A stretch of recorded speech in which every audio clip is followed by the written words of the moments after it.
Cruz, you ready? Okay, so we'll be providing an update this morning. The mayor will begin the press conference.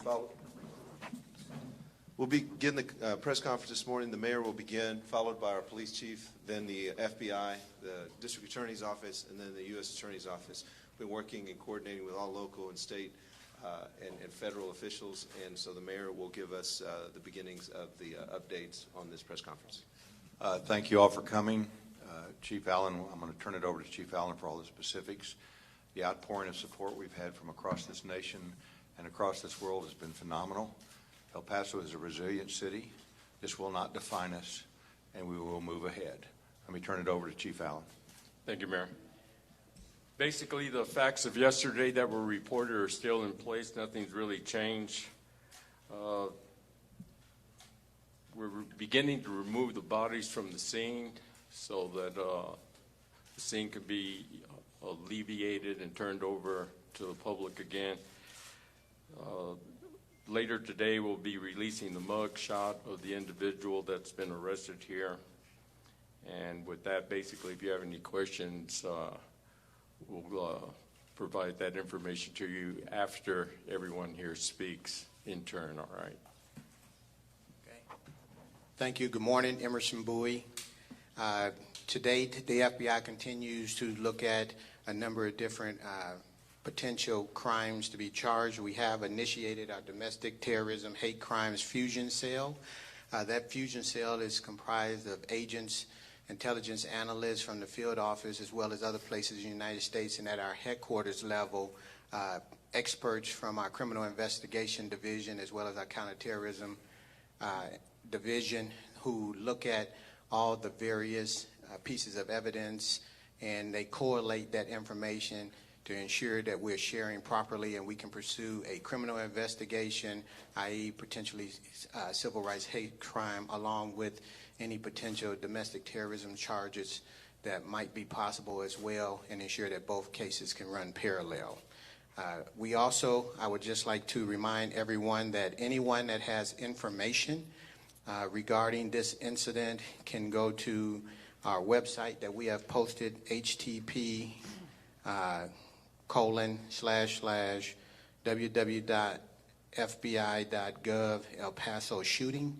That website will allow you to load any video that you may have captured during this incident and provide information if you have additional information to provide us in our efforts in this investigation.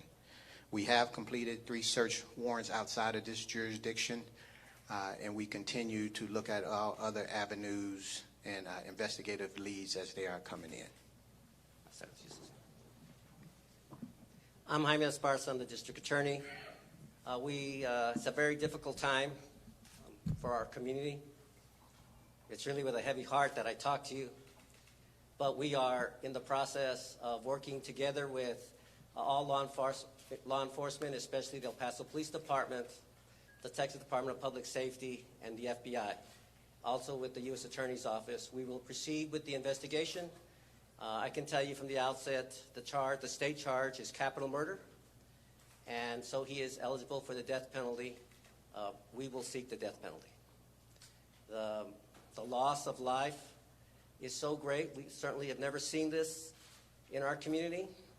We are a very safe community. We pride ourselves on the fact that we're so safe, and certainly this community is rocked and shocked and saddened by what has happened here yesterday.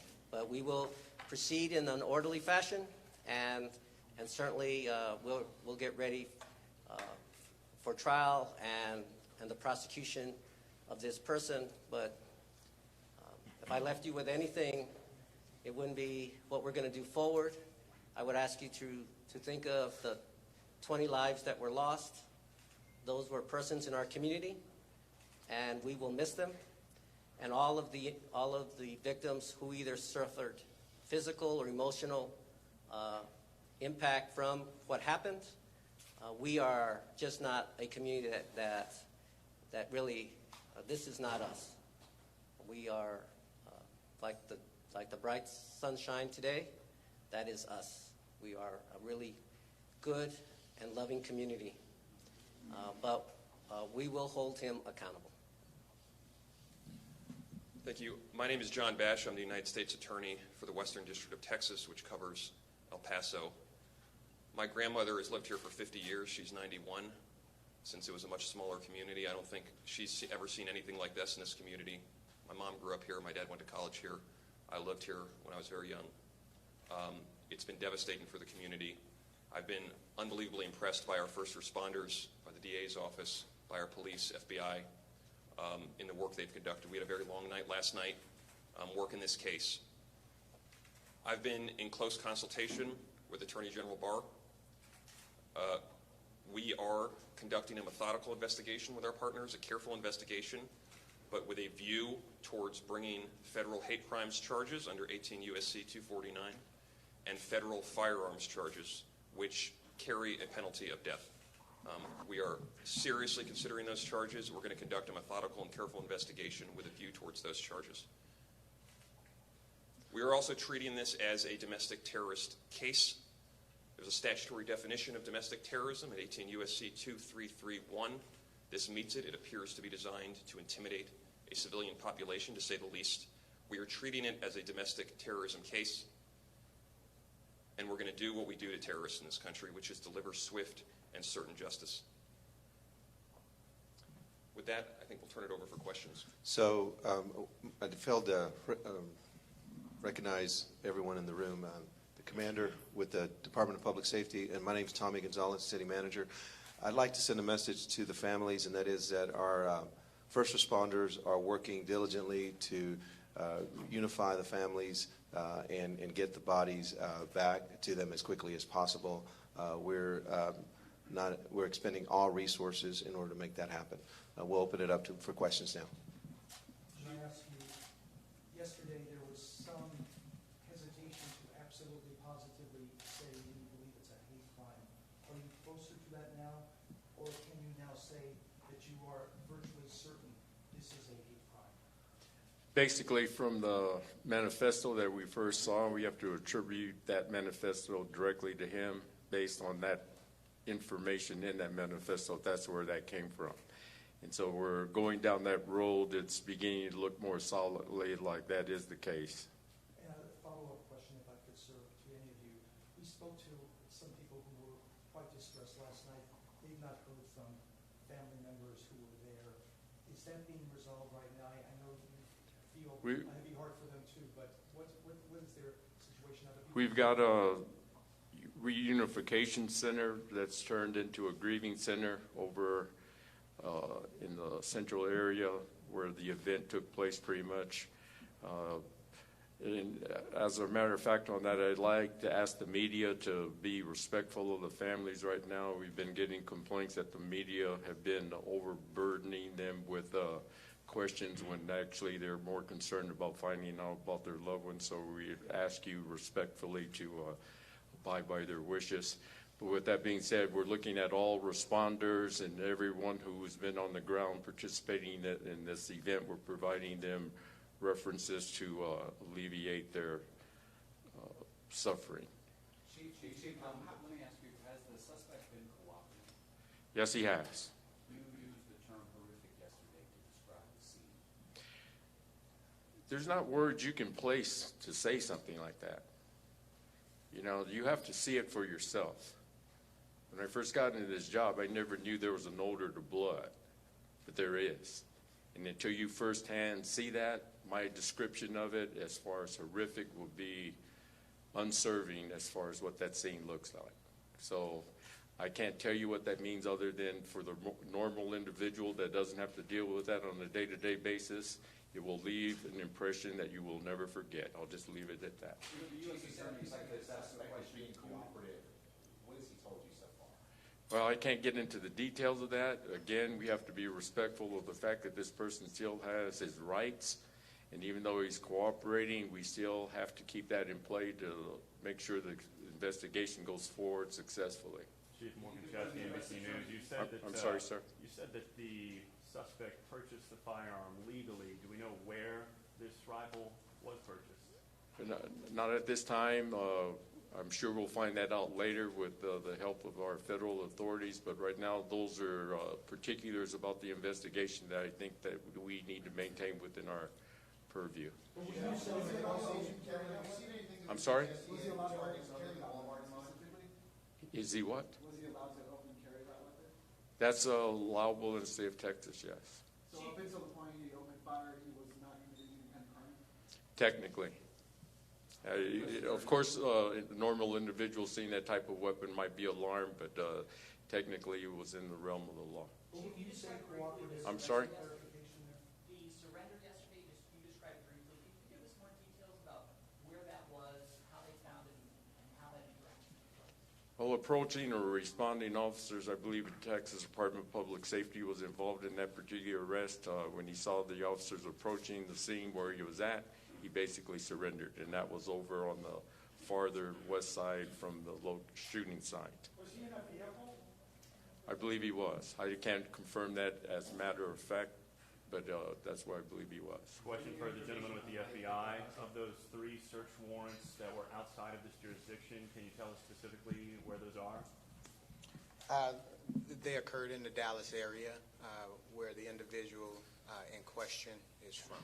And I believe there was some media coverage of those residents when we did it. So, again, we continue to do the investigations. Not going to give any particular detail as to what was found and things like that, but a lot can transpire in 24 hours.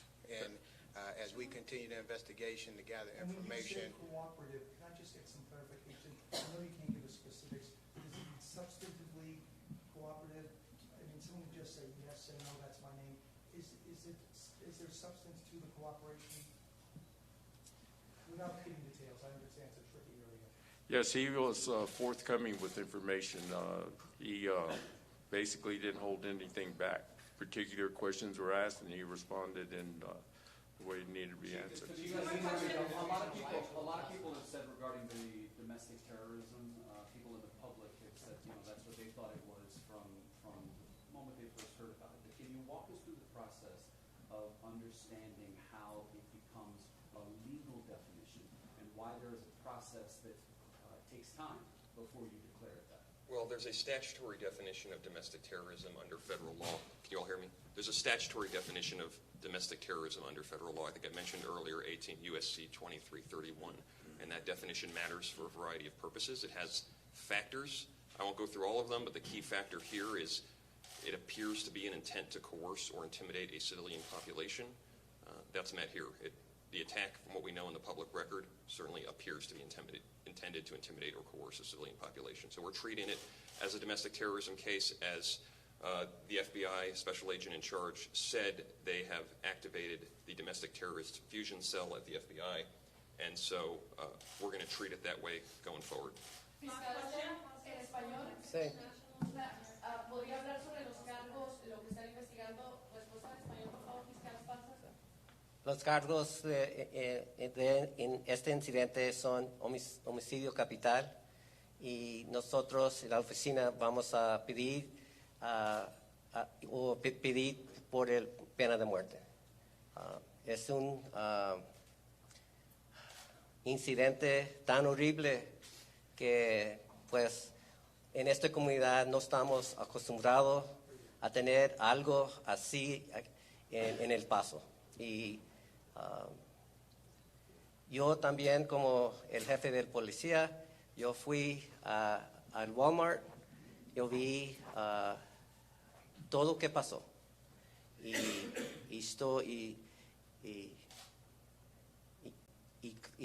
yo sé que el pena de muerte es algo muy fuerte, pero en esta ocasión es algo que es necesario. Él perdió el derecho para estar entre nosotros ayer. ¿Ya se sabe cómo llegó al Paso de Dallas? Sí. Do we know how he got here? Can you expand on that? ¿Pueden hablar sobre eso?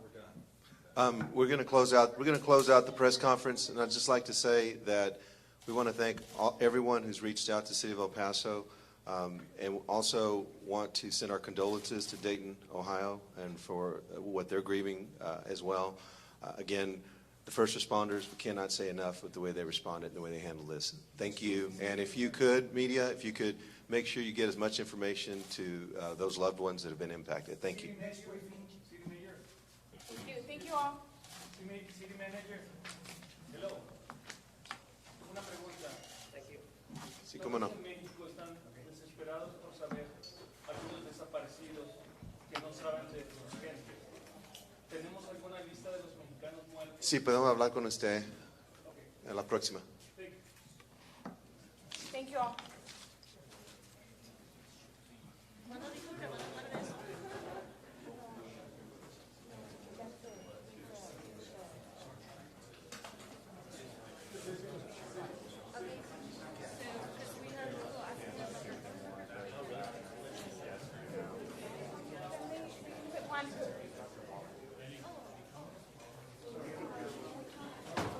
Yeah, I sure am.